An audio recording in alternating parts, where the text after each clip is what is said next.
Hello America. It's very good to be with you, and through the wonders of this marvelous electronics, it's very good to see you. My name is Professor Mike Fosdal, and I'm speaking to you from a slightly crowded and ever so slightly noisy pub in London. I'm sorry about the noise, but at least it does tell you this is a real pub and a real functioning one. We're actually in a pub called the Latchmere, and the Latchmere sits in the heart of a part of London called Battersea. Now Battersea started life many years ago as a quiet, unassuming little village. At that point it was a long way from London. It was somewhere that looked into the distance and saw London but was not part of it. The 19th century changed all of that. 19th century London grew and grew and grew, and in fact went from a population of 1 million in 1800 to a population of over 6 million in 1900. In that great process, Battersea was gobbled up, and though it still retained some individuality, some identity, it ceased to be the little village it had been once before. This pub that I'm sitting in, and through the courtesy of this electronics which you're sitting in, is called the Latchmere. It dates in fact from 1878. It is an extremely nice pub, and it does illustrate how pubs are changing and surviving in this country. The pub is probably one of the better known features of British life. Anyone who has watched films, TV series, whatever, will have seen people in the pub. And I should make something clear to begin with. The pub is not like a bar. America has bars which are excellent places in many ways, but the pub is a different place. The pub is somewhere where people come to be part of a community, to socialize. They come in for a drink, but in a long lifetime of going into pubs, I cannot think of more than 1 or 2 occasions when I've actually seen somebody drunk in a pub. It's not somewhere where you come to get drunk, it's somewhere where you come to have a drink and to socialize. You can walk into a pub at 6 o'clock in the evening, order a pint of beer, still have that same pint 5 hours later. Nobody will have said to you, drink up, you must leave, you've got to drink more, whatever. So, the pub is a social place, and as such it is somewhere that tends to very much define its neighbourhoods. Now the Latchmere is an interesting one. It's a big pub, a lot of space in here. It's also a pub which has to cater for a very different type of person these days. Back in the 1870s, Battersea tended to be a working class, lower middle class area. That has rather changed. If I look around me at the people who are here now, I can see they are very different. They are middle and upper middle class now. It's a different type of person who is being catered for. Also, the sheer cost of living around here has changed. What would have been affordable housing for lower income groups up until fairly recently is now, like much London property, terrifying in its prices. For an example, there's an apartment for sale near here. It has 2 bedrooms, a bathroom, a living room. It looks like a nice apartment, but its sale price is £870,000. There's a house not very far from here, very much built as a working class house. It's Victorian, so it's about 120 years old now. That house is now on sale at £1.25 million. These are not places that are really suitable for lower income groups. So, we have a different type of person, we have a different type of inhabitant in the area, but this pub, with some changes to it, goes on.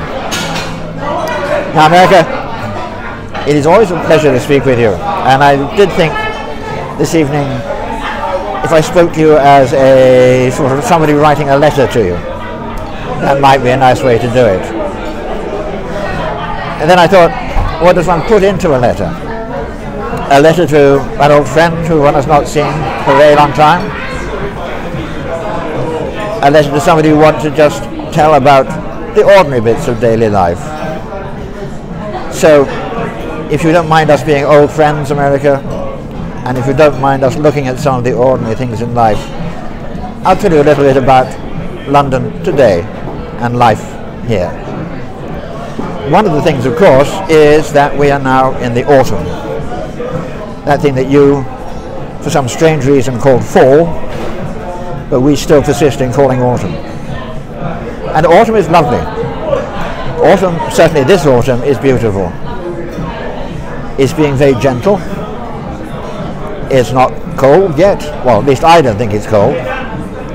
It's a bit damp, but it's not horribly damp. It actually is rather a beautiful autumn. The leaves are changing colour. The trees are shedding their leaves. There are 1,000 shades of brown on what remains.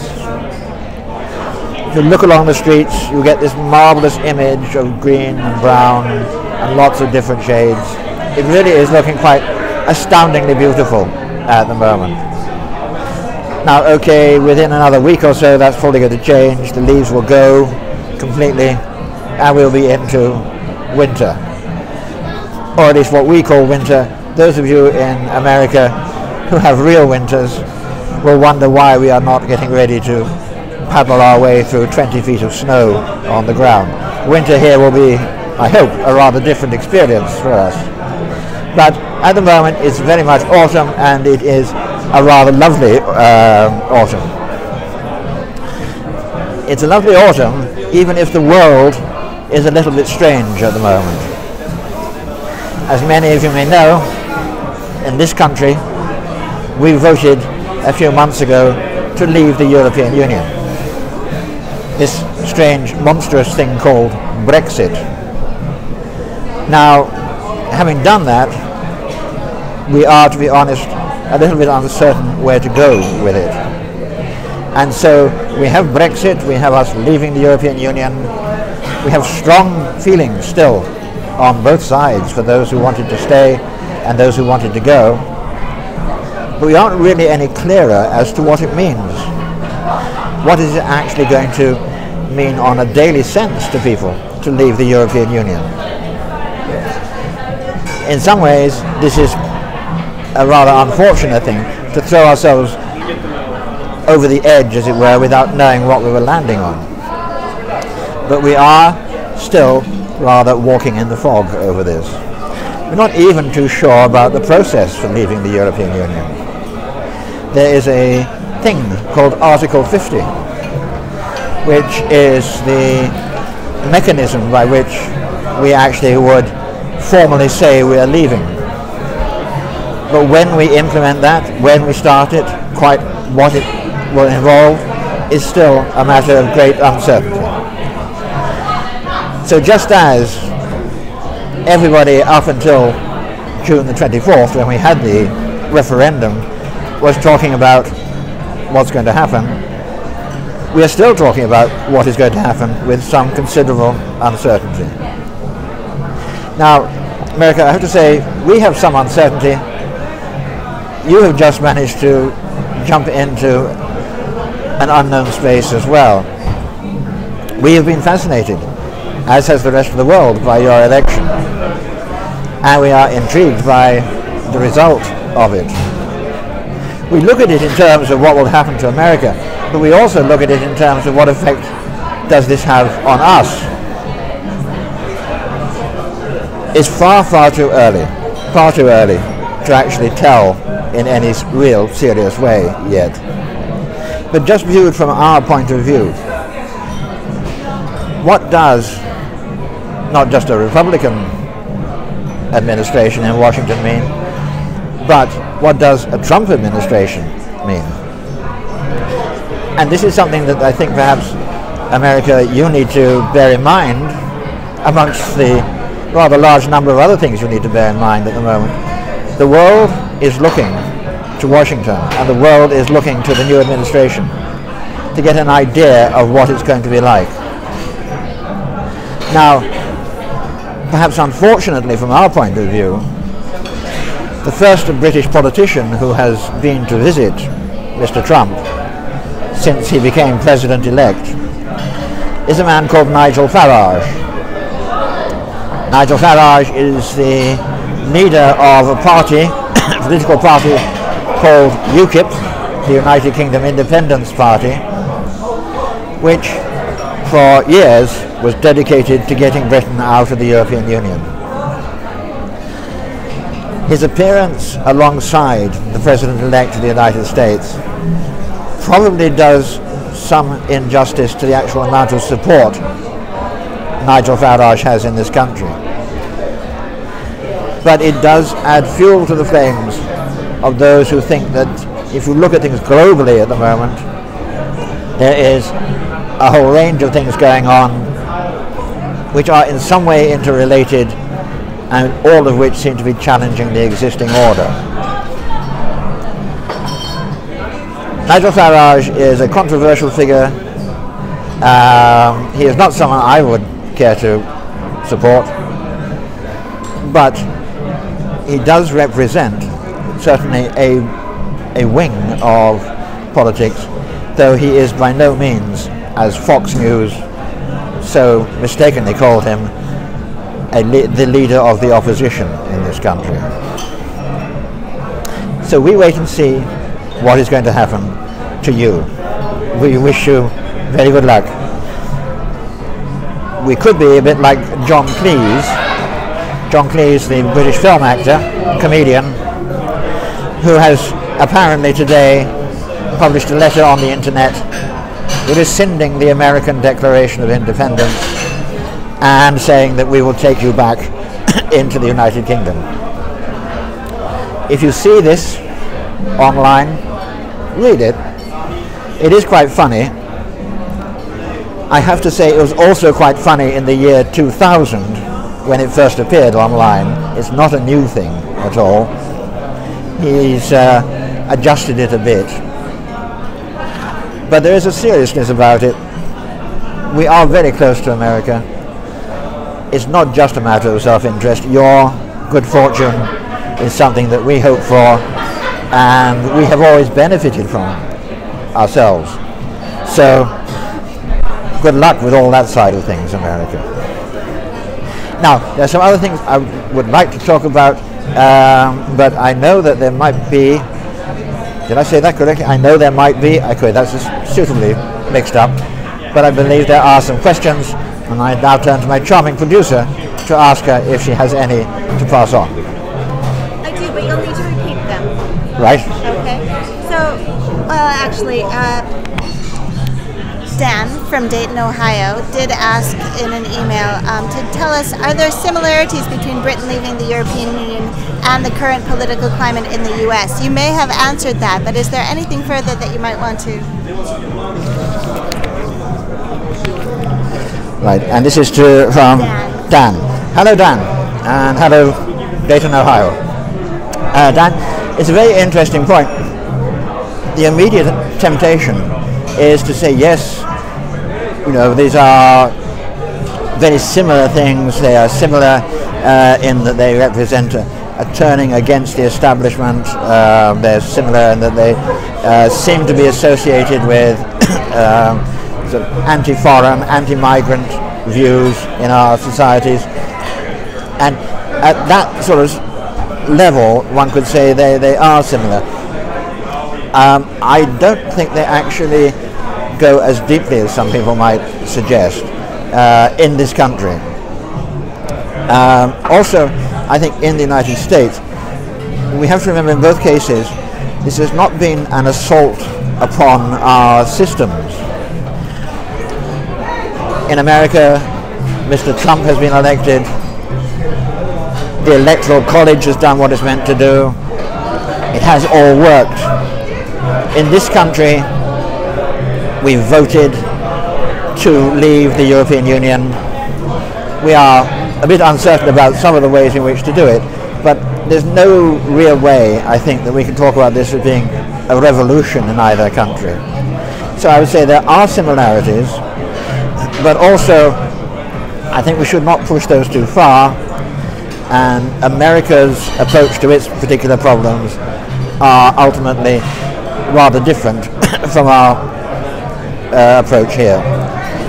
So I would say, I'm sorry, this sounds like I'm trying to get the best out of this question by not answering it, but I would say there are similarities, but we shouldn't push them too far in trying to define them. And Sarah from Portland, Oregon, wanted to know how you think that the recent election will change the relationship between Britain and the US. Again, you've addressed this briefly. Right. Hello, Sarah. Hello, Sarah from Portland, where I think you've been having some exciting times in the last couple of days from what I've seen on television. I suspect that our relationship is going to remain the same. Quite what that relationship is another matter. We have for years, as has America, talked about a special relationship between the UK and the United States, without actually defining what that special means.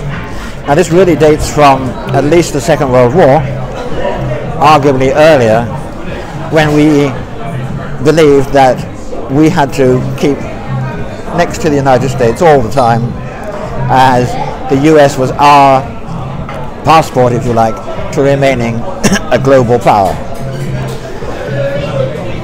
That relationship doesn't always work politically, but I would challenge you to find any two countries which are actually so close together at so many different levels. And just one statistic I would offer you there.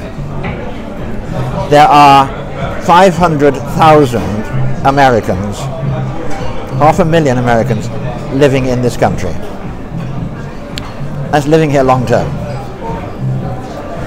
It's the largest number of Americans anywhere outside the United States. I don't know all 500,000, but I have known and do know a lot of Americans here, and there is a way in which they can bridge being American and being British, which I think you don't find elsewhere. It's quite interesting that I know Americans who have lived here for 25, 30 years. They're still American in some ways, but they're British too, and I think it's indicative of just how significant the relationship is, that you can have that sort of thing going on. We will have plenty of ups and downs, but I think in so many ways, like that defense, others, we're going to maintain our relationship for a long time to come. Do we have... Nothing else political at the moment, actually. Okay, right. Can I just, America, look at one or two other things? Things that actually, in some ways, bring us together, Britain and America, but in others keep us quite separate. One of those is that very soon you have Thanksgiving coming up. Now, Thanksgiving is a wonderful celebration. Because I work and have worked with Americans for many, many years now, I'm sure I've eaten more Thanksgiving dinners than most people in this country. It is obviously something that means an awful lot to Americans, but I have to tell you, America, it means virtually nothing here, and indeed anywhere else. Thanksgiving is an absolutely American event, an absolutely American celebration. It's great fun. It obviously does mean a lot because one sees people going back to families, and one sees everybody who is American doing something for Thanksgiving. But it is quite intriguing that here it has no meaning at all. We have no parallel to it. We don't even pretend to celebrate Thanksgiving. What we do or have done for the last few years is to celebrate Black Friday. This, again, up until a few years ago, meant nothing. Then about 4 or 5 years ago, a lot of retail outlets in this country suddenly said, wow, it's Black Friday, people come and spend your money. With no justification. We had not had the Thanksgiving to have the Black Friday afterwards. Anyway, this has gone on for about the last 4 or 5 years, and in fact has not worked terribly well. There have not been a spike in sales on Black Friday. I personally think it's because we are so used to having our Christmas retail extravaganza very shortly afterwards that people just haven't budgeted it in at all. I have a question from Deborah in Milwaukee about that. Yeah. The holiday season begins at Thanksgiving in the United States. When does the holiday season start in England? Okay, Deborah, hello. This is a very interesting point, and on this occasion I'm just going to invoke my age for a moment. I remember when the Christmas holiday started on Christmas Eve, and when people went back to work on the 27th, and that was it essentially. Now, what has happened, and this has happened probably for the last 10 or 15 years, the whole thing has expanded. So Christmas will start, and I'm not quite sure what day of the week is going to be, but Christmas will start remarkably early. The last week before Christmas will be filled with people doing Christmassy non-work things. If they're still at work on Christmas Eve, they will finish at lunchtime, but I can guarantee you not much work will be done then. The week between Christmas and New Year, nothing will happen. Nobody will work. Everything will be quiet. London will be a most peculiar place. It will be empty. There will be nobody around. It will be quiet. It will be dark. Nothing going on. New Year will come, and after New Year's Day, the 2nd of January will be the first day back at work. So we've expanded into this rather prolonged Christmas period, which does go on much longer than it used to do. And we also have this peculiar thing which we call Boxing Day. This is on the 26th of December, and nobody actually knows why it's called Boxing Day. You will find plenty of suggestions. One is that was when you gave the servants their box of presents. Another would be that was when you cleared away the boxes. Whatever the reason, Boxing Day has always been a holiday as well. But the whole thing has now expanded to become something much, much longer than it used to be. And every year we mutter about how Christmas goes on for too long, but it doesn't seem to get any shorter at all. I have another holiday-related question. Yeah. I don't know if people can hear me. In my house, this is from Robert in Bagley, Michigan. Right. In my house, we eat turkey for every major holiday. What is the main dish in the UK? Okay, thank you. Hello, Robert. I was asked a question about what we eat as our main dish, given that turkey is the one in America. I have to say here, turkeys have no better time of it. Turkeys are the main thing. Okay, on Thanksgiving, our turkeys get away with everything. They don't get gobbled up on that occasion. But the main meat, the one that everyone always associates with Christmas, is turkey. There have been other ones. In the 19th century, goose was very popular. And there are some people who will still have goose. Others may have roast beef or something like that. But I think the creature that is absolutely associated with Christmas eating is the turkey. And there must be a few turkeys starting to get worried now if they've been looking at the newspapers at all. I have a joint question. Now, they can't hear me, okay. So you'll have to repeat. Two people asked about snow in London. Is there's snow in London, and growing up, did it snow for you like it does in the movies? That's Karen in Minneapolis and Mary in Wadena. Right. Karen, Mary, hello there. It's good to speak to you. The question that you posed is about snow. I can tell you at the moment there is not a hint of snow anywhere in London, though there is snow in Scotland. And it has, I believe, crept down into the higher parts of northern England. We do not have the same relationship with snow that you do. Our snow tends to be quite sporadic.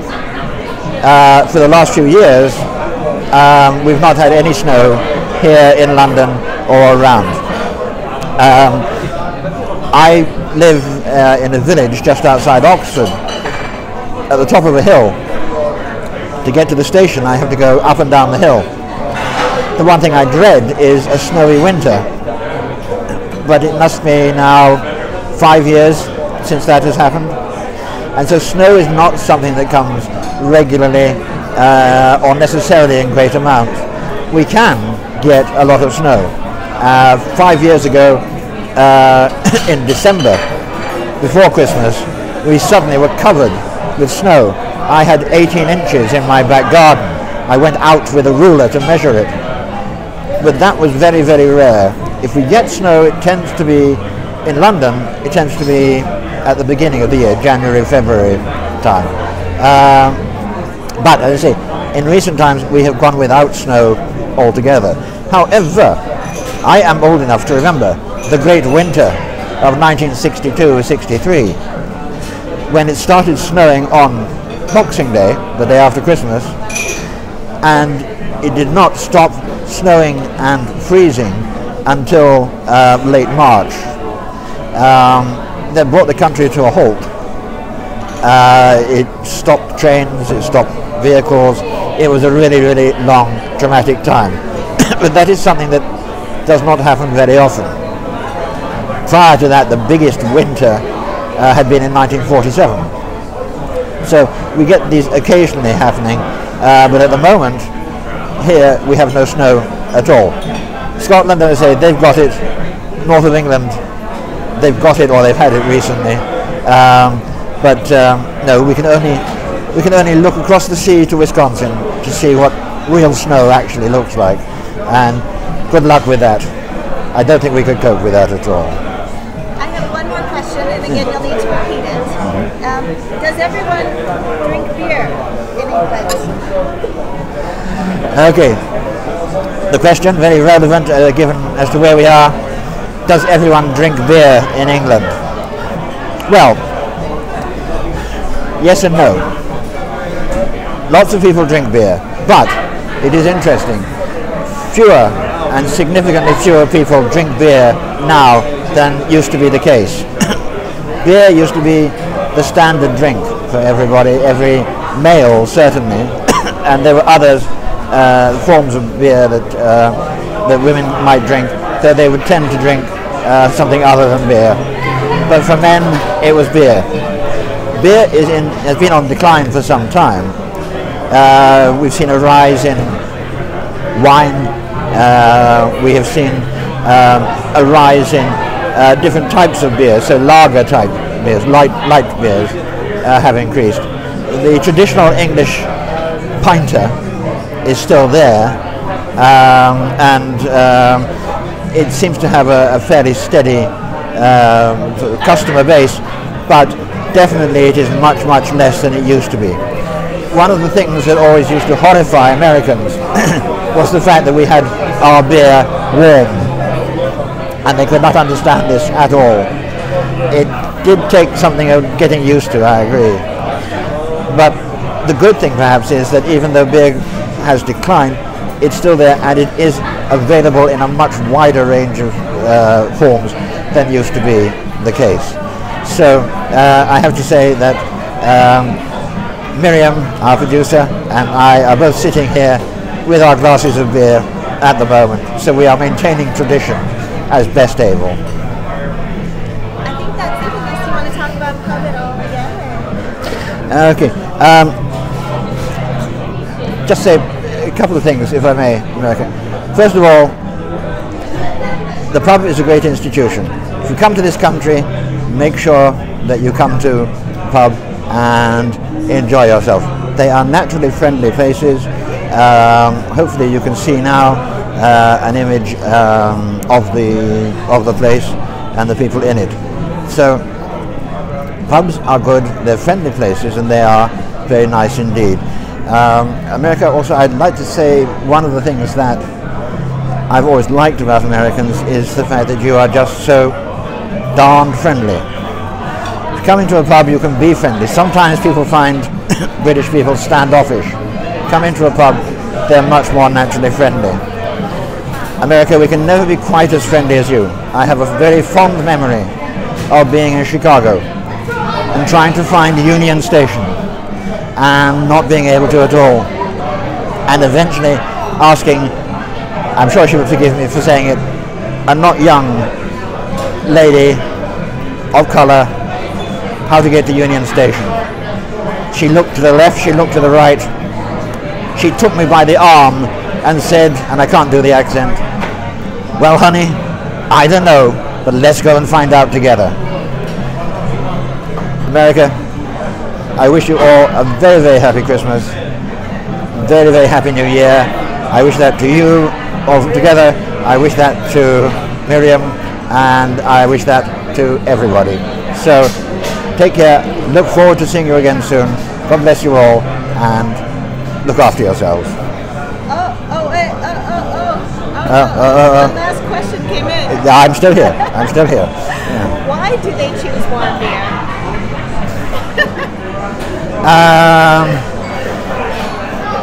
Sheer utter contrariness. I will confess, when I was a young man and was being introduced to beer, it took an awful lot to get used to, and I think it was the warmth that really I didn't like. But just as America, you've always tended to make all your drinks cold. You even put ice into your sherry.